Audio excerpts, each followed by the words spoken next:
Hey, hello everyone. Hope you all are doing great. Welcome back to my channel. My name is Mayuri, and today we are going to witness the beauty of World Heritage Site Ellora Caves.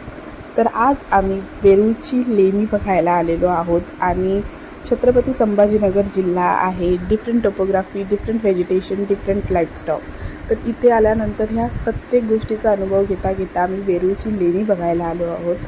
आणि पोहोचल्या आम्ही खूप लवकर गेलो होतो सकाळी, त्यामुळे जरा वातावरण थंड होतं, जे की आम्ही बाहेर पडेपर्यंत खूप जास्त गरम व्हायला खूप ऊन पडलेलं.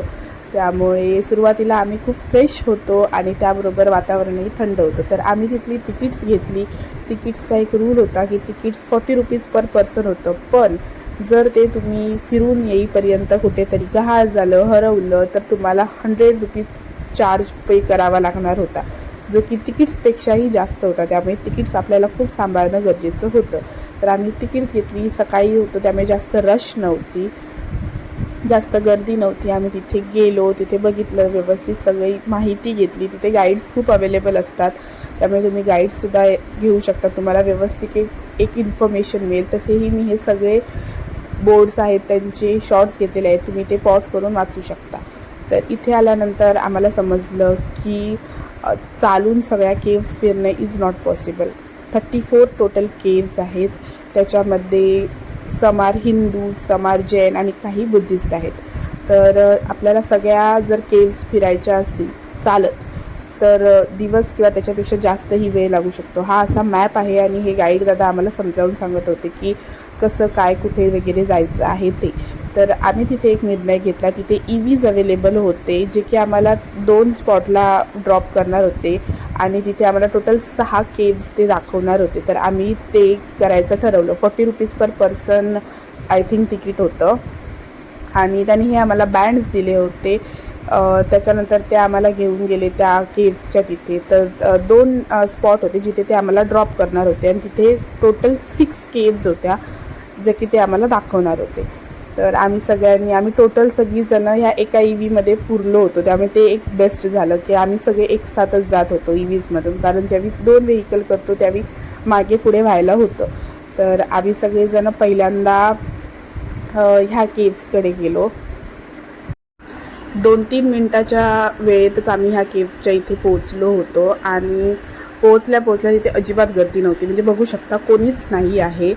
त्यामुळे आम्ही अगदी खुश झालो होतो की आम्हाला हवं तसं एक्सप्लोअर करता येणार होतं, हवं तसं फिरता येणार होतं आणि टाईम लिमिट नव्हता अजिबातच. म्हणजे एवढ्याच वेळेत यायचं किंवा एवढ्याच वेळेत जायचं, आपण हवा तेवढा टाईम घेऊ शकत होतो, तिथे फिरू शकत होतो. आणि बाहेर त्यांच्या गाड्या थांबलेल्याच असतात, कारण अजूनही टुरिस्ट असतात. त्यामुळे त्या गाड्यांवरती किंवा नंबरचा असा काही इश्यू नसतो. पटपट तुम्ही कुठल्याही तुमच्या ह्याच्यात लोडवून म्हणजे जाऊ शकता, असं होतं. त्यामुळे हे एक बेस्ट होतं. पण मी सांगेन की पटपट बघितलं पाहिजे, कारण मी म्हटलं की खूप केव्ज आहेत आणि प्रत्येक caves like every stone has different story to tell. त्यामुळे आपल्याला पटपट सगळं बघणं, व्यवस्थित अगदी मनात साठवून, डोळ्यात साठवून ठेवणं हे खूप गरजेचं आहे. दिस टाईम अँड मेक शुअर की मी स्वतःचे थोडे तरी क्लिप्स घ्यावेत, ज्याने की माझे व्लॉग्स लाईव्हली वाटतील आणि मी आहे असं वाटेल. तर आम्ही इथे पोहोचलो. त्याच्यानंतर मी जसं म्हटलं जास्त गर्दी नव्हती, थोडीफारच लोकं होती. तर आम्ही इथे आलो. आमचा खूप वेळ व्यवस्थित घेतला आणि हे सगळी केव अगदी बघून काढली. फ्लोअर होते वरती बघण्यासाठी, पण काही जण आमच्यातली वरती गेली, काही नाही चढली. स्टीप स्टेअर्स आहेत, त्यामुळे हे पहिल्यांदा लक्षात घ्या की म्हणजे स्टीप आहेत. आपल्या गुडघे वगैरे जर व्यवस्थित असतील तर तुम्ही वरती फ्लोअर्स चढून जाऊ शकता. Every pillar is loaded with intrinsic carvings. म्हणजे इतकं बारीक डिटेलिंग केलेलं आहे की विदाऊट मशीन्स आणि गॅजेट्स हे खरंच इम्पॉसिबल वाटतं. पण ऑफकोर्स आपले ॲन्सेस्टर ग्रेटेस्ट होते, त्यामुळे हे सगळं भारी अगदी. तुम्ही जा, नक्की बघा, कारण हे बघितल्याशिवाय हे कॅमेरा हे नाही जस्टिस देऊ शकत ह्या सगळ्या कार्विंग्सला. वरती सिलिंगला म्युरल पेंटिंगसुद्धा होते, पण आता मला वाटतं काही कारणास्तव ते पहिल्यासारखे नाही राहिले. तर ह्या केवच्या सेंटरला टेम्पल लाईक स्ट्रक्चर होतं. ह्या केवच्या इथे आम्हाला मोजून 15 ते 20 मिनटं लागली सगळे बघायला व्यवस्थित अगदी. आणि त्याच्यानंतर बाजूला दुसरी केव होती, तिथे आम्ही गेलो.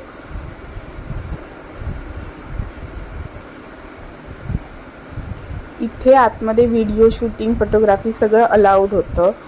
त्यामुळे ते एक बरं झालं, व्यवस्थित सगळं दाखवता आलं. पण तरीसुद्धा खूप गोष्टी आहेत ज्या आपण नाही दाखवू शकत बिकॉज ऑफ रेस्ट्रिक्शन्स. तर तुम्ही तिथे गेल्यानंतर ते बघा, म्हणजे तुम्हाला समजेल the beauty of Ellora caves. त्याच्यानंतर आम्ही दुसऱ्या इथे आलो.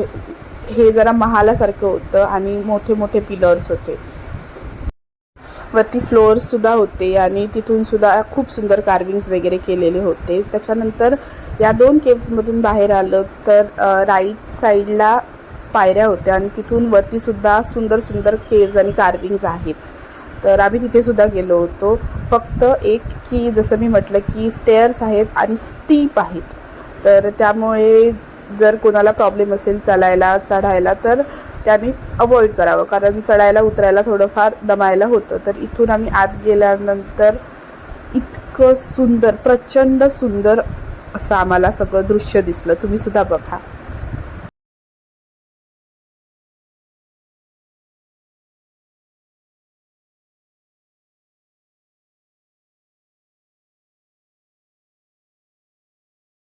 तर पहिल्या स्पॉटच्या इथल्या सगळ्या आठवणी नजरेत मनात कैद करून आम्ही फायनली निघालो दुसऱ्या ठिकाणी.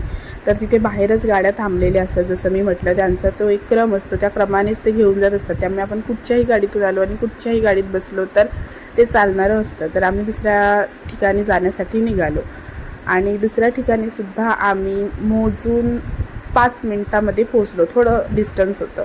तर तिथे पोचल्यानंतर पहिल्यांदाच आम्हाला एक पॉन्ड लाईक स्ट्रक्चर मिळालं, जे की विश पॉन्ड टाईप होतं, ज्यामध्ये कॉईन्स टाकलेले होते, पण कॉईन्ससोबत कचरासुद्धा टाकलेला होता.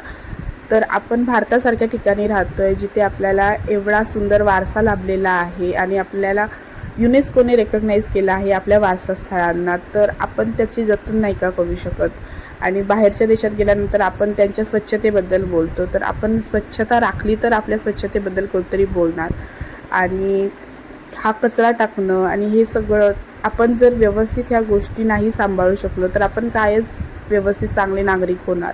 आपले हक्क जर आपण मागू शकतो तर आपली कर्तव्य आपण का नाही सांभाळू शकत. इथे काचेच्या बॉटल्ससुद्धा फोडलेल्या होत्या आणि इथे चप्पल्स वगैरे आतमध्ये अलाउड नाही आहेत. तर काचेच्या बॉटल्स इथे फोडणं हे कायच ही मेंटॅलिटी असू शकते. तर इथे आम्ही आतमध्ये फिरलो आणि हा ह्यूज पॅलेससारखं स्ट्रक्चर होतं, ह्यूज पिलर्स होते. इथून आतमध्ये गेलो तर रूम्स होते. I think those were for the monks and nuns to stay during monsoons. आणि तर तिथे बघितल्यानंतर आम्ही त्या केव्हच्या त्या लेण्यांच्या उजव्या साईडला गेल्यानंतर पायऱ्या आहेत उतरण्यासाठी आणि तिथून बाहेर एक वॉटर बॉडी आहे आणि तिथून बाकीच्या केव्स दिसतात. सो ते कम्प्लीट बघणं हे खूप भारी. तर इथून हे सगळं व्यवस्थित पाहून आम्ही आमच्या पुढच्या ठिकाणी जायला निघालो. तर इथून ह्या लांबच्या केव्स दिसत आहेत. इथे आम्हाला 15 to 20 मिनिट्स शार्प लागली होती हे सगळं पाहण्यासाठी. हे पाहताना एक काळजी घ्या की हे खूप उंच आहे, तर आपल्या जीवाची काळजी करूनच हे सगळं बघा, नाही तर स्टंट्सच्या वगैरे नादात किंवा फोटोग्राफीच्या नादात आपला तोल जाऊ शकतो. तर इथून आम्ही जसं मी म्हटलं 15 to 20 मिनिट्स शार्प लागली. तिथून आम्हाला दादांनी जिथे आम्हाला पिकअप केलं होतं तिथेच नेऊन सोडलं, कारण राईड कंप्लीट झाली होती. तर जिथे सोडलं होतं तिथूनच थोडंफार चालल्यावरती, म्हणजे 20 ते 30 सेकंद चालल्यावरती समोरच कैलाश टेम्पल आहे आणि कैलाश टेम्पलला आम्ही गेलो. तर ज्यांच्याकडे टाईम लिमिट आहे त्यांनी फक्त कैलाश टेम्पल पाहिलं तरीही चालेल. तर 20 रुपीजच्या नोटवरती जे आहे चित्र तेच हे कैलाश टेम्पल, एलोरा केव्सचं, वेरूळची लेणी. आणि हे इतकं मोनोलिथिक स्ट्रक्चर आहे. हे सुद्धा इंट्रिन्सिक कार्विंग आहे. त्याच्यानंतर दोन्ही साईडने बघितलं आणि नोट बघितली तर ते एक्झॅक्ट वाटतं की नेमकं कुठच्या साईडचं आहे. इतकं इन डिटेल हे वर्क आहे जे की आपण इमॅजिनसुद्धा करू शकत नाही. आपण मशीन्सच्या किंवा गॅजेटच्या सहाय्याने कन्स्ट्रक्ट करायला गेलो तर हे त्यावेळी सगळं पॉसिबल आपल्या ॲन्सिस्टरने करून दाखवलेलं आहे. तर ज्यांच्याकडे टाईम लिमिट आहे आणि ज्यांना वेरूळची लेणी अनुभवायची आहेत, पाहायची आहेत, ऑफकोर्स मेजर 34 केव्ज आहेत, ज्याच्यात काही हिंदू आहेत, काही जैन आहेत आणि काही बुद्धिस्ट आहेत.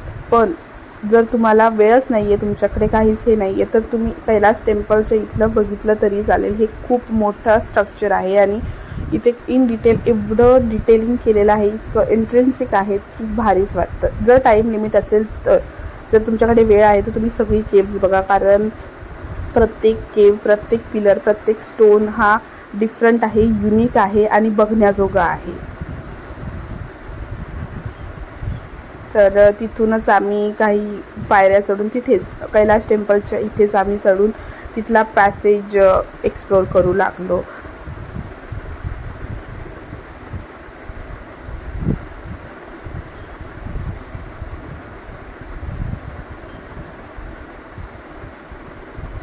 तर इथे आल्यानंतर बायकांच्या रील्स वगैरे करायच्या होत्या. तर रील्स म्हणजे नॉर्मल एक व्हिडिओ करायचा होता, सो कोणी ऑफेंड होऊ नये की आम्ही ते रील्स वगैरे केले. तर नॉर्मल व्हिडिओज आम्ही केले, जस्ट फॉर आमचा एक एक्सपिरियन्स शेअर करण्यासाठी, मेमरी ठेवण्यासाठी आम्ही हे व्हिडिओज केले आणि त्याच्यानंतर पुढे चालू लागलो. तर प्रत्येक बाजूला, प्रत्येक पूर्ण वॉल ही अशा पेंटिंग्सनी म्हणजे कार्विंग्सनी भरलेली होती. And let me tell you, this was not just the passage or corridor to walk. Each and every step was leading towards the greatest artistic vision of our ancestors. तर तुम्हाला जर इथे आल्यानंतर गाईड्स हवे असेल, तुम्ही गाईड्ससुद्धा करू शकता, कारण गाईड्स केले तर प्रत्येक ठिकाणची व्यवस्थित आपल्याला माहिती मिळते आणि आपण जे काही पाहतोय त्याबद्दल आपल्याला माहिती समजते, त्यावेळी त्या गोष्टी आपल्या अजून जास्त लक्षात राहतात.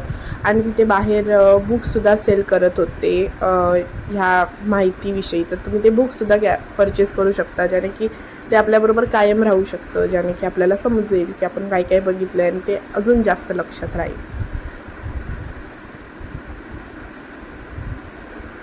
शाळेत असताना ज्यावेळी शिक्षक किंवा पुस्तकांमध्ये अजिंठा वेरूळ लेण्यांबद्दल लिहिलेलं असायचं किंवा आपल्याला टीचर्स सांगायचे की लेणी इतकी भारी आहेत, त्यानंतर रॉक कट आहेत, सगळी कार्विंग्ज आहेत, त्यावेळी असं वाटायचं की एक्झॅजरेट करतायत. आणि त्यानंतर हळूहळू मोठं होत गेल्यानंतर ज्यावेळी याची माहिती घेत गेली त्यावेळी मी खरंच ह्या सगळ्या गोष्टींची फॅन बनले. खरं टुरिस्ट म्हणायला गेलं किंवा मला कसल्या प्रकारचं पर्यटन आवडतं, तर मला अशी आर्ट अँड आर्किटेक्चरमध्ये, एन्शंट आर्टवर्कमध्ये, त्याच्यानंतर जी नॅचरल टुरिझम आहे ह्यामध्ये जास्त इंटरेस्ट आहे, रादर दॅन आर्टिफिशियल लेक्स किंवा रिसॉर्ट किंवा स्विमिंग पूलमध्ये मस्ती फन करणं. तर हे ज्यावेळी मी बघत होते त्यावेळी माझ्यासाठी एक ड्रीम कम ट्रू अशी मोमेंट होती ही. कैलास टेम्पलच्या आवारामध्ये जसं मी आधी म्हटलं की फ्लोअर आहेत, तर आम्ही तिथले आजूबाजूचे प्रत्येक गोष्ट व्यवस्थित पाहून नंतर वरच्या फ्लोअरवरती जिथे कैलास टेम्पल आहे तिथे गेलो. तर आम्ही काही पायऱ्या चढून फायनली कैलास टेम्पलच्या इथे आलो.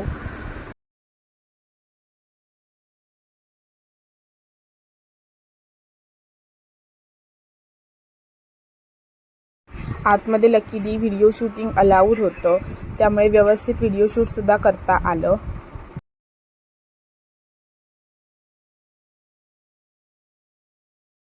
तर कैलास टेम्पलच्या इथे आम्ही आल्यानंतर थोडा वेळ थांबलो, दर्शन घेतलं आणि त्यानंतर आम्ही पुढच्या केव्ज वगैरे पाहण्यासाठी निघालो.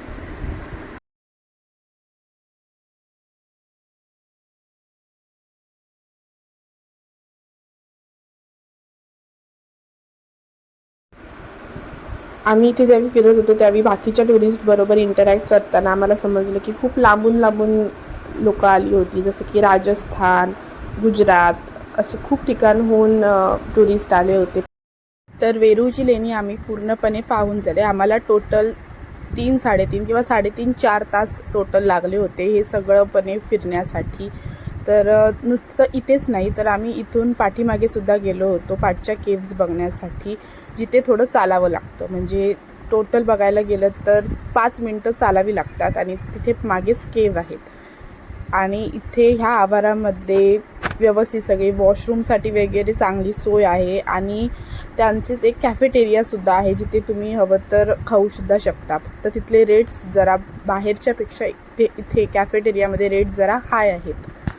तर इथे आम्ही पाठीमागे ह्या केव्ज बघण्यासाठी आलो आणि ह्यासुद्धा खूप सुंदर आहे. तिथे पिलर्स आहेत ज्याच्यावरती मस्तपैकी कार्विंग आहे, जसं की प्रत्येक ठिकाणी आहे. पण मला असं वाटतं की सेम आहे म्हणून नको जाऊया, असं नका करू. खरंच आतमध्ये जा आणि बघा, प्रत्येक ठिकाणी व्यवस्थित एक चांगला एक्सपिरियन्स घ्या. आम्ही इथे आलो त्यावेळी इथे स्वच्छता चालू होते. इथे डागडुजी आणि स्वच्छतेची खूप चांगल्या प्रकारे इथले कर्मचारी काळजी घेत होते आणि ते सुद्धा आम्हाला इथली काही माहिती सांगत होते. तर आमची 3-3.5 तासात किंवा 4 तासात आमची वेरूळची लेणी बघून झाली. फायनली आम्ही तिकीट जमा करून बाहेर आलो.